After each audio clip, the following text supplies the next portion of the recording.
ideal nightmare of a Muslim Europe will come true. They can be as mad as they want. I don't care.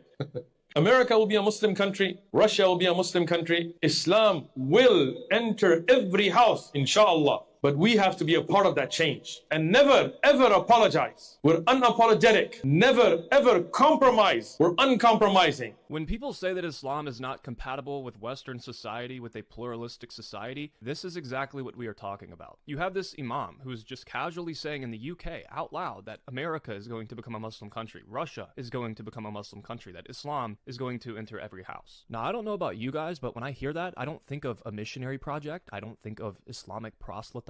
I don't think of him referring to Muslims converting people over to Islam through love and acceptance, which, by the way, is not really a large factor in the growth of Islam. It's primarily driven by high birth rates. But he's clearly not talking about faith or a personal belief. He's referring to a political takeover. His language is the language of conquest, and that is the language of people who think that the West is weak enough for them to come in and replace. The United Kingdom, where this imam is saying this, proves why they feel so bold enough to say this. Look at what's happening there. Nobody in America gets told any of this, but in parts of London and Bradford and Birmingham and Luton, the police won't even enforce basic laws if it risks community tensions. They have totally redefined the definition of Islamophobia to include race when Muslim is not a race. Their politicians have no backbone. They have no spine. They have entire neighborhoods where extremist preachers literally have more influence than the parliament. There are schools where kids are bullied for being too Western. Politicians as well as police and authorities have openly admitted that they don't talk about this. They don't say a word because they're terrified of offending the wrong people. It has gone beyond the idea of diversity. It has become a cultural surrender. And I'm sorry, the UK's done. There is no recovering from what has happened to the UK.